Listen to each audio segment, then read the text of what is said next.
ಯಾಕಂದ್ರೆ ಅವರು ಇಬ್ಬರಿಗೆ ಮಕ್ಕಳಿದ್ದಂಗ ಎರಡು ಮಕ್ಕಳು ಬೆಳೆಸ್ಬೇಕಂತ ತಾಳಿ ಹೊಡಿತಾರ ಮತ್ತೆ ಹಂಗೆ ಕೂತರು ಒಂದು ಕೆಡ್ತದ. ಹೌದೌದೌದು. ಹಂಗ ಒಳ್ಳೆದ್ ವಿಷಯನ ಬಿಡಿಸಬೇಕು. ನಾವು ಈ ಡೊಳ್ಳಿನ ಹಾಡು ಕಲ್ತಿದೆವು, ಒಬ್ಬ ಗುರುವಿನಾಗಿ ನಾವು ಬಂದಿದ್ದೇವಪ್ಪ ಅಂದ್ರೆ ಒಳ್ಳೆ ಜ್ಞಾನ ಕೊಡುದು. ಯಾಕ ಸೂರ್ಯ ಚಂದ್ರ ಹೊಂಟ್ರ ಅಂದ್ರೆ ಕತ್ರಿ ಒಳಗೆ ಓಡ್ತದೆ. ಯಾಕ್ರಿ ಸೂರ್ಯ ಹೊಂಟಂದ್ರೆ ಕತ್ರಿ ಹೋಗ್ತದ, ಚಂದ್ರ ಹೊಂಟಂದ್ರೆ ಕತ್ರಿ ಹೋಗ್ತದ. ನಿಮ್ಮ ಮನೆ ಒಳಗೆ ದೀಪ ಹಚ್ಚದ್ರ ಕತ್ರಿ ಓಡ್ತದ. ನಿಮ್ಮ ಒಳಗೆ ಇದ್ದಂತ ಕತ್ತರಿ ಹೋಗ್ಬೇಕಾದ್ರೆ ಇಂಥ ವಿಷಯಗಳದಿಂದ ಕತ್ತರಿ ಹೊರಗೆ ಹೋಗ್ತದೆ. ಗುರುವಿನ ಆಶೀರ್ವಾದದಿಂದ ಕತ್ತರಿ ಹೊಡ್ತದೆ. ಮೊದಲು ವಿಚಾರ. ಇವ್ರು ಯಾನ್ರಿ ಮಣ್ಣಿನ ಗಡಿಯ ಕೈ ಹಾಕಿ ಚಿಣಿ ತಗೋ ಮಂದಿ ಬಹಳ ಬಂದಾರ ಅಂತದ ಮಾಯಾದ. ಹೌದೌದು. ನಾವು ಮಾಸ್ತರ್ ಅಂದಂಗ ಒಬ್ಬ ಕುಡಿದು ಕುಡಿದು ಕುಡಿದು 50 ಎಕರೆ ಜಮೀನು ಕಳ್ಕೊಂಡಿದ್ದ. ಕಳ್ಕೊಂಡು ಬಳಕ ಪರಮಾತ್ಮಗ ನಾಮಸ್ಮರಣೆ ಮಾಡ್ಲಕತ್ತ, ಮತ್ತ ಐಶ್ವರ್ಯ ಪಡಿಬೇಕಂತ ಹೇಳಿ ತಪಸ್ಸರಿ ಮಾಡ್ಲಕತ್ತ. ಅವಾಗ ಪರಮಾತ್ಮ ಮತ್ತ ಅವನ ತಪಸ್ಸರಿಗೆ ಮೆಚ್ಚಿ ಬಂದ. ಹೌದು. ನಿನಗೆ ಏನು ಬೇಕ್ರಿ ಬೇಕಪ್ಪ ಅಂತ ಕೇಳ್ದ. ಯಾನಿಲ್ಲ ನಂದು 50 ಎಕರೆ ಆಸ್ತಿ ಕಳ್ಕೊಂಡಿದ್ದ. ಹೌದು. ಅದು ನನಗೆ ಹೊಳ್ಳಿ ಬರಬೇಕಂತ ಹೇಳಿ ನಿನ್ನ ತಪಸ್ಸರಿ ಮಾಡಿದ. ನನಗೆ ಕುಡು ಅಂತ ಹೇಳಿ ಉಡಿ ಒಡ್ಡದ. ಅವಾಗ ಒಂದು ಮಣ್ಣಿನ ಗಡಿಗೆ ಕೊಟ್ಟ ಪರಮಾತ್ಮ. ಸಣ್ಣ ಮಣ್ಣಿನ ಗಡಿಗೆ, ಒಂದಿಟ್ಟು ಮಣ್ಣಿನ ಗಡಿಗೆ ಕೊಟ್ಟ. ತೆಲಿನಾಗ ಹಸ್ತಿಟ್ಟು ಹೇಳ್ತಾನ ಏನಂತ, ಇಂದು ಹೋಗಿ ಮನಿಗೆ ಹೋಗಿ ನಿನ್ನ ಮನಿ ಒಳಗೆ ಹೋಗಿ ಗಡಿಗೆಗೆ ನಮಸ್ಕಾರ ಮಾಡಿ, ಜಗಲಿ ಮುಂದೆ ಗಡಿಗೆಗೆ ಪೂಜೆ ಮಾಡಿ, ಒಳಗೆ ಕೈ ಹಾಕಿ ಹೊರಗೋಗಿ ಬರೇ ಬಂಗಾರ ಚಿಣಿ ಬರ್ತಾವ. ಎಷ್ಟೊತ್ತನ ಬರ್ತಾವ. ನೀ ಎಲ್ಲಿ ತನ ತೆಗಿತಿ ಅಲ್ಲಿ ತನ ಬರ್ತಾವ. ನಿನಗೆ ಯಾವಾಗ ಸಾಕಾಗ್ತದೆ ಬಿಟ್ಟು ಬಿಡು. ನಿನ್ನ ಐಶ್ವರ್ಯ ಮಾತ್ರ ತೆಗಿಲಕ್ಕಂದ್ರೆ ಹೊಂಡಂಗಿಲ್ಲ. ಒಮ್ಮ ಶುರು ಮಾಡಿದಂದ್ರ ತಗುದು ಎಷ್ಟು ತೆಗಿತಿ ಮತ್ ಒಮ್ಮೆ ಕೈ ಬಿಟ್ಟೆ ಅಂದ್ರೆ ಅದು ಮುಂದೆ ಬಂದಾಗ್ತದೆ ಅಂತ ಹೇಳಿ ಹಿಂಗಾಗ್ಯದ ಅಂತ ಹೇಳಿ ಪರಮಾತ್ಮ ಕೊಟ್ಟದ್ದು ಒಂದು ಮಣ್ಣು ಗಡಿಗೆ ತಗೊಂಡು ಒಯ್ದು ಹಿಂದಿನ ಕೊಲೆ ಜಗಲಿನಲ್ಲಿ ಪೂಜೆ ಮಾಡಿ, ಯಾರೀಗ ಕಾಣಿಸಲಾರ್ದಂಗ ಒಳಗೆ ಕೂತು ಉದ್ಕಡ್ ಹೆಚ್ಚಿ ನಮಸ್ಕಾರ ಮಾಡಿ ಆ ಮಣ್ಣು ಗಡಿಗೆ ಕೈ ಹಾಕಿ ಒಗಿಲಕತ್ತತ್ರಿ ತೆಗೆದು ಒಗಿಲಕತ್ತ ನೀರಿಲ್ಲ, ರೊಟ್ಟಿಲ್ಲ. ಮತ್ತೆ ಬಿಟ್ರೆ ಬಂದ್ ಆಗ್ತದ. ಹಂಗೆ ಜಗ್ಗುದು 3 ದಿನ ಬಹಳ ದಿನ ತಪಸ್ಸರಿ ಕೂತ ಮನುಷ್ಯ, 3 ವರ್ಷ ತಪಸ್ಸರಿ ಕೂತ ಮನುಷ್ಯ ಇಲ್ಲಿ ಬಂದು ಒಗಿಲಕತ್ತ ಹಿಕ್ಕಿ ಬಿದ್ದದ. ಒಗದು ನೀರಡಿಕಿಲ್ಲ, ನೀರಿಲ್ಲ, ನ್ಯಾಲಿಗೆ ಕಚ್ಚಿ ಹೆಣನೇ ಬಿತ್ತು. ಒಂದು ಕೈ ಗಡಿಗ್ಯಾಗ ಹಾಕಿ ಬಿತ್ತು. ಈ ಕಡೆ ಹಿಗ್ಗಿಗೊಂದು ಕೈ ಹಚ್ಚಿ ಬಿತ್ತು ಹೆಣ. 3 ದಿನ ಹೊರಗೆ ಬರಲಿಲ್ಲ. ಓಣ್ಯಾನವ್ರು ಅಂದ್ರು ಒಳಗೆ ಹೋದವ್ ಬರಲಾಗೇನು. ಯಾನಾಗ್ಯದ ನೋಡ್ರು. ಹೋಗ್ಬೇಕಂತ ಹೇಳಿ ಬಾಕಲ ಮುರಿದು ಒಳಗೆ ತೆಗೆದು ನೋಡ್ತಾರ ಹೆಣ ಬಿದ್ದನು. ಗಡಿಗ್ಯಾಗ ಒಂದು ಕೈ ಆಗಿ ಡಿಗ್ಗಿಗೆ ಒಂದು ಕೈ, ಬಂಗಾರ ಡಿಗ್ಗಿ ಅಪಾಟ್ ಡಿಗ್ಗಿ ಬಿದ್ದನು. ಇವ ಹಾದವ್ರ ಒಳಗೆ ಏನ್ ಮಾಡ್ದತ್ತ ಇವ್ರು ಅದ್ರ ಆ ಡಿಗ್ಗಿ ಆ ಹೆಣಕ್ ನೋಡಲ್ಲ, ಇವ್ರು ಹಾದುದು. ಗಡಿಗೆ ಹತ್ತತ್ತ ಮಣ್ಣು ಗಡಿಗೆ ನೀವು ವೈರಿ ಖರೆ ಆದ್ರ ನೋಡೇ ವೈರಿ ಹತ್ತತ್ತ. ಅವನು ಗಟ್ಟಿ ಆ ಪರಿಸ್ಥಿತಿ ಅವ್ನು ಯಾವ್ದಾಗ್ಯದ ನೋಡ್ರಿ, 5 ವೈರಿ ನಿಮ್ಗೆ ಬ್ಯಾಡ ಅನ್ನೋದಿಲ್ಲ. ಅದಕ್ಕ ಮನುಷ್ಯನ ಆಶೆ ಎಲ್ಲಿತ್ತನೋ ಆದ್ರೂ ಬಿಟ್ಟಿಲ್ಲ. ಸಂಸಾರ ಹಂಗದ, ಬರೀ ಏರುದದ್ರಿ ಪ್ಯಾಟರ್ನ್ಗೆ ಕೊನೆ ಇಲ್ಲ. ಅದಕ್ಕ ಮಹಾರಾಜ್ರ ಹೋಗುದು ಈಗ ಎಲ್ಲಿ ಬೇಕಾದಲ್ಲಿ ಪ್ಯಾಟರ್ನ್ಗೆ ಒಂದು ಏರ್ಲತ್ತೇವೆ ತಿಳಿದ್ರಿ ನೀವು. ಇಂದು ಪಾಸೆ ಇರ್ಲಿ, 1000 ಪ್ಯಾಟರ್ನ್ಗೆ ಇರ್ಲಿ, ಮ್ಯಾಲ ಹೋಗೋಣ ಒಂದು ಪರಮಾತ್ಮನ ದೇವಸ್ಥಾನ ರೀ ಇರ್ತದ. ಏಳು ಮಜಲದ ಗೋಳಗುಮಟ್ಟ ಅಲ್ಲಿ ದಂಡಿಗೆ ಹಾದ ಗಜಲಿ ಒದರದ್ರಿ 7 ಸಾರಿ ಕೇಳ ಅಲ್ಲಿ ನೋಡ್ಲಕ್ಕ ಒಂದ್ ಚೀಸ್ ಅದ. ಹಂಗ ಈ ಸಂಸಾರದಲ್ಲಿ ಕೊನೆ ಇಲ್ಲ. ಹೋಗುದೇ ಹೋಗುದು. ಅದಕ್ಕೆ ಮುಂದೆ ಕೊನೆನೇ ಇಲ್ಲ. ಮುಂದೆ ಮಾತ್ರ ಹೇಳಿ ಯಾಕ ನಿಮ್ ಮುತ್ತಗಳು ಮಾಡ್ಕೋತ ಬಂದಾರ, ಮೊಮ್ಮಕ್ಳು ಮಾಡ್ಕೋತ ಹೊಂಟ್ರ, ಎಲ್ಲಾರು ಮಾಡ್ಕೋತೆ ಕೊನೆ ಬಂದದ್ರಿ. ಮುಗ್ದಿರ್ತೀರಿ ಯಾರಿಗೆ. ನಿಮ್ಮ ಮುತ್ತಗಳು ಫಣಸ್ಗಳು ಹಿಂದೆ ನೋಡ್ರಿ ವಿಚಾರ ಹಿಂಗೆ ಬಂದದ. ನಾವು ಹಿಂಗೆ ಹೋಗುದು ಎಲ್ಲಿ ತರ ಯಾರಿಗೂ ಹೋಗುದೇ ಹೌದು. ಇದಕ್ಕೆ ಕೊನೆ ಇಲ್ಲ. ಎಲ್ಲಿ ಕೊನೆ ಅದ? ಗುರುವಿನ ಪಾದದಲ್ಲಿ ಶರಣಾಗಿ ಇದು ಮಾಂಸಪಿಂಡ ಮಂತ್ರಪಿಂಡ ಆಯ್ತು. ಅಲ್ಲಿಗೆ ನಿಂದು ಕೊನೆಯದ. ಪುನರಪಿ ಜನನಂ ಪುನರಪಿ ಮರಣಂ. ಹುಟ್ಟುವುದು ಸಾವುದು ಇದು ಖಂಡನ ಮಾಡಪ್ಪ. ಹೌದು. ಖಂಡನ ಎಲ್ಲಿಗೆ ಆಗ್ತದಂದ್ರೆ ಗುರು ಪಾದ ಪೂಜೆಯೊಳಗೆ ಆಗ್ತದೆ. ಒಂದು ಮಾತು ಹೇಳಿದ್ರ ಮತ್ತ ಇದೆಲ್ಲ ಹೇಳ್ಕೊತು ನಿಮ್ಮ ಬ್ರಹ್ಮ ವಿಷ್ಣು ಮಹೇಶ್ವರ್ಗ ಅನಸೂಯ ಸಣ್ಣ ಕೂಸುಗಳು ಮಾಡಿ ಆಡಿಸ್ಯಾಳತ್ ನೋಡ್ರಿ. ನೋಡಿ ಎಲ್ಲಿ ಹೋದ್ರೆ ನಿಮ್ಮ ಅವರು ಆ ಎಳೆಗೆ ಯಾರು ಕಟ್ಟಿ ಎಳೆಗೆ ಆಡಿಸ್ತಿದ್ರಂತ ನೋಡ್ರಿ. ಅಣುರಣು ತಣು ಕಾಷ್ಟದೊಳಗೆ ತುಂಬಿಕೊಂಡಾನ ಪರಮಾತ್ಮ. ನೀನೇ ಅವನ ಆತ್ಮ ಇರ್ಲಾರ್ದೆ ಒಂದು ಕಟ್ಟಿ ಎಳೆಗಾಡಲ್ಲ ನಾವು ಅಂದಿದೆವು. ಕೇಳು, ಅವನ ಬಾಯಿಗೆ ಅವನು ಹೇಳ್ತಾನ, ಕೃಷ್ಣ 16,000 ಗೋಪಸ್ತಿರಿಯರು ಎಲ್ಲಾರ ಮನೆಯಾಗಿದ್ದಂತ ತಾನೇ ಹೇಳ್ತಾನ. ನಾರದ ಬಂದಿದ್ದ ಅವನೇ ಹೇಳನಿಲ್ರಿ ನಾ ಈಗ ಯಾವ ಮನ್ಯಾಗ ಹೋದ್ರು ಇದ್ದನೆ ಅಂತ ಹೇಳಿ. ಅವ ಅಲ್ಲಿ ಅದಾನ ಇಲ್ಲಿ ಇಲ್ಲ ಅಲ್ಲಕ್ಕೆ ಬರೋದಿಲ್ರಿ. ಅವ ಒತ್ತಾಟಿ ಹಾನ ಒತ್ತಾಟಿ ಇಲ್ಲ ಅಂದ್ರೆ ಅವ ಪರಮಾತ್ಮ ಅಲ್ಲ, ಜಗ ಭರಿತದನವ. ಇದು ಅರ್ಥ ಮಾಡ್ಕೋರಿ, ಜಗ ಭರಿತದನ. ಒಂದು ಜಾಗನಾಗ ಹಾನ ಒಂದು ಜಾಗನಾಗ ಇಲ್ಲ ಅಂದ್ರೆ ಭಗವಂತಲ್ಲ, ನಿನ್ನ ಆದಿಶಕ್ತಿಗತ್ತೆ ಇಲ್ಲವ. ಪರಮಾತ್ಮ ಅಖಂಡೇಶ್ವರನವ. ನೀ ಹಂಗದಂದ್ರ ರೇಲ್ವೆ ಡೆಬ್ಯಾಗ ಒಬ್ಬ ಓಡ್ತಿದತ್ತ. ರೈಲ್ವೆ ಟೆಪ್ಪಾಗ ರೇಲ್ವೆ ಡೆಬ್ಯಾಗ ಯಾನಂತ ಹೇಳಿ ಆ ರೇಲ್ವೆಗಿಂತ ಮುಂದೆ ಹೋಗ್ತೀನಿ ಅಂತ ಹೇಳಿ ಓಡ್ತಿರೋದು ಡೆಬ್ಯಾಗ. ರೇಲ್ವೆ ಅದು ಡೆಬ್ಯಾಗ ಓಡಿದ್ರೆ ಮುಂದೆ ಹೋಗ್ತದೆ, ರೇಲ್ವೆಗಿಂತ ಮನುಷ್ಯ ಹಂಗ್ಯಾಂಗ ಹೋತಾನ. ಏಸ್ ಕಾಲ ಓಡಿದ್ರೆ ಡೆಬ್ಬಿ ಆ ರೇಲ್ವೆಗಿಂತ ಮುಂದೆ ಹೋಗ್ತಾನ, ಡೆಬ್ಯಾಗ ಓಡ್ಲತ್ತಾನ. ಅದರಂತೆ ಇದು ಬ್ರಹ್ಮಾಂಡ ಅನ್ನೋದು ಇದು ಪರಮಾತ್ಮನ ಡೆಬ್ಯ. ಇದು ಏನದು ನೋಡಿ, ಇದ್ರ ಸೃಷ್ಟಿ ಹೌದು, ಇದು ಭಗವಂತನ ಡೆಬ್ಬೆ. ಅದು ಎಲ್ಲಿ ಓಡೋರು ಇದ್ದೀವಿ, ಎಲ್ಲಿ ಹೋಗ್ತಿ? ಈ ಶಕ್ತಿದಂಗ ಡಬ್ಬಿ ಇಲ್ಲ ಅಲ್ರಿ. ಎಲ್ಲಿ ಅದೇ ಡೆಬ್ಬೆಗೆ ನಮ್ ಡೆಬ್ಬೆಗೆ ಹಾಕಿ ಬ್ಯಾರೆ ಡಬ್ಬಿ ಇಲ್ಲ, ಡೆಬ್ಬಿ ಬ್ಯಾರೆ ಇಲ್ಲ. ಡೆಬ್ಬಿ ಬ್ಯಾರೆ ಇದ್ರ ಕಿಮ್ಮತ್ತು ಸಿಗುದಿಲ್ಲ. ಹೌದು. ಇದು ಮೊದಲು ತಿಳ್ಕೊ. ಯಾವಾಗ ನಮ್ಮಪ್ಪನ ಎಡಕ್ಕೆ ಕುತ್ತಿ ಅಂದ್ರೆ ನಿನಗೆ ಕಿಮ್ಮತ್ತದ, ನಿನಗೆ ಜಗತ್ತದೊಳಗೆ ಮೋಕ್ಷದ, ನಿನಗೆ ಜಗತ್ತದೊಳಗೆ ಸರಿಲಾರದಂತ ನಿನಗೆ ಕಿಮ್ಮತ್ತದ. ಅಲ್ಲ ಅವನಿಗೆ ಬಿಟ್ಟು ಸರ್ವಿ ಒಂದು ಕಸವಾರಿಗೆ ಕಿಮ್ಮತ್ತದ, ನಿನಗೆ ಕಿಮ್ಮತ್ತಿಲ್ಲ. ಮೊದಲ ತಿಳ್ಕೊ. ಅನಸೂಯ ಅಂತ ಬಹಳ ಬಾಧಿಸಪಡೋದು ಹೇಳಿದ ಖರೆ, ಅನಸೂಯಾಗ ಸಣ್ಣ ಬ್ರಹ್ಮ ವಿಷ್ಣು ಮಹೇಶ್ವರ್ಗ ಸಣ್ಣ ಕೂಸುಗಳು ಮಾಡ್ಬೇಕಾದ್ರ ಶಕ್ತಿಯನ್ನು ನಿಂದು ಏನ್ ಯಾರು ಅವನಿಗೆ ಅದು ಗೊತ್ತಿಲ್ಲ, ಸುಮ್ ಮಾತಾಡೋದ್ರ ಮಾತಾಡ್ತಾನ. 3 ಮಂದಿ ಬಂದಾರ ಸೃಷ್ಟಿ ಮಾಲಕರು ಅಕ್ಕಿಗೆ ನೋಡ್ಲಕ್ಕ. ಹೌದು. ಅವ ಏನ್ ಮಾಡ್ಯಾರ, ಈಕಿನ ಭಕ್ತಿ ನೋಡ್ಬೇಕಂತ ಹೇಳಿ ನೀ ನಿಸಂಗಾಗಿ ನಮಗೆ ನೀಡಬೇಕು. ಹೌದು ಹಂಗ್ರಿ, ನಿಸಂಗ ಅಕ್ಕಿನ ಭಕ್ತಿ ಪರೀಕ್ಷಾದಲ್ಲಿ. ಈಗ ಸಾಲಿ ಹುಡುಗರಿಗೆ ನೀವು ಕಲಿಸ್ತಾನ, ಆ ಪ್ರತಿವರ್ತ ಹಾನಿ ಮಾಡ್ಬೇಕಂತ ಹೇಳಿ ಅಕ್ಕಿಗೆ ಪರೀಕ್ಷಾದಲ್ಲಿ. ಅವಾಗ ಅಕ್ಕಿ ಏನ್ ಮಾಡ್ಯಾಳ, ಅಕ್ಕಿನಲ್ಲಿ ಶಕ್ತಿ ಇಲ್ಲ ತನ್ನುವುದಿಲ್ಲ. ಗಂಡನ ಮ್ಯಾಗ ಪ್ರೇಮ, ಗಂಡನ ಮ್ಯಾಗ ಪ್ರೀತಿ ಭಕ್ತಿ ಇತ್ತು. ಅತ್ರಿ ಋಷಿದು ಪಾದ ತೊಳೆದು ನಮಸ್ಕಾರ ಮಾಡಿ ಅವನ ಪಾದ ತಂದು ನೀರ ಹೊಡೆದಕ್ಕ ಅವ್ರು ಕೂಸಾಗ.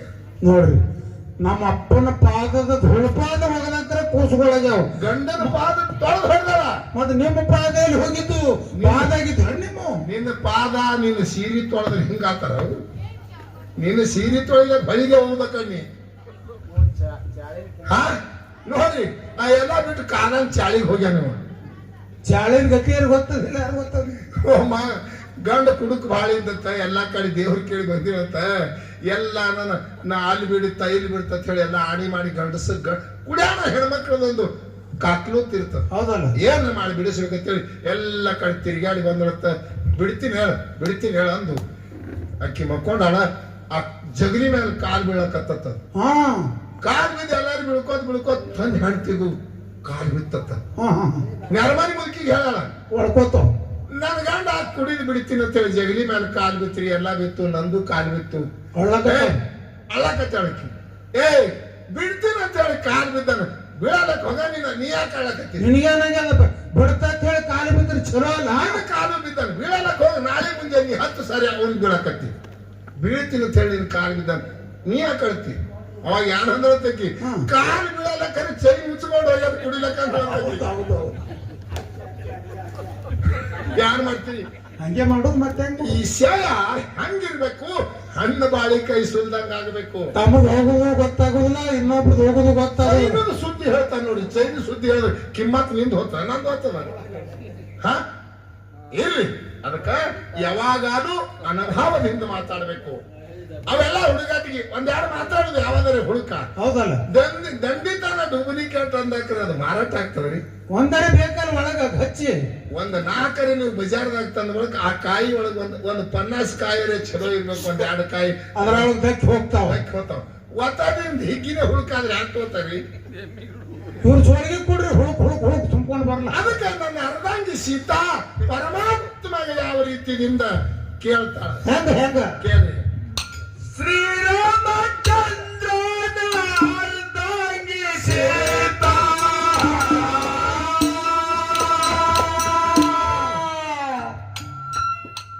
ಪರಮ ಕುಟಿಲ ನಗ ಕಲ್ಪಿರ ಹೊತ್ತ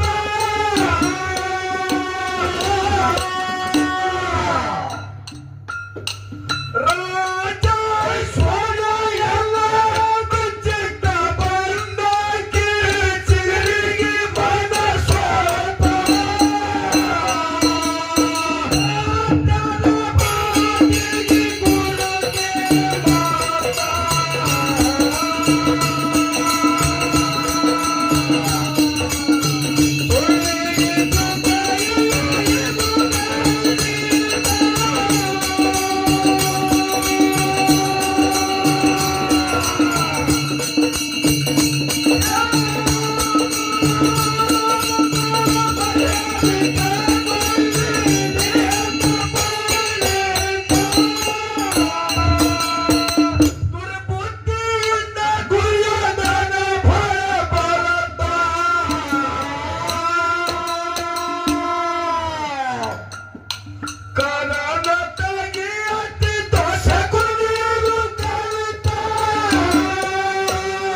ಅದಕ್ಕ ಸರ್ವಜ್ಞ ಕವಿ ಒಂದು ಮಾತನ್ನು ಹೇಳ್ತಾನ, ಏನಂತ?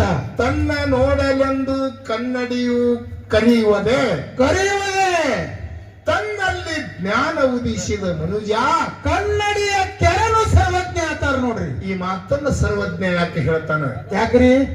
ಕನ್ನಡಿ ನೀವು ಎಲ್ಲಿ ಕೂತೀರಿ ಅಲ್ಲಿ ಕನ್ನಡಿ ಬರುವುದಿಲ್ಲ ಮಹಾರಾಜ್ರ. ಈಗಿನ